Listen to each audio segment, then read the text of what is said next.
You searched how to buy shares of Aldel Financial II Inc.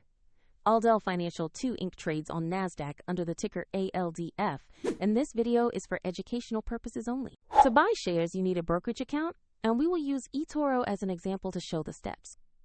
After registering, you will need to verify your account with an identity document and add funds before placing an order.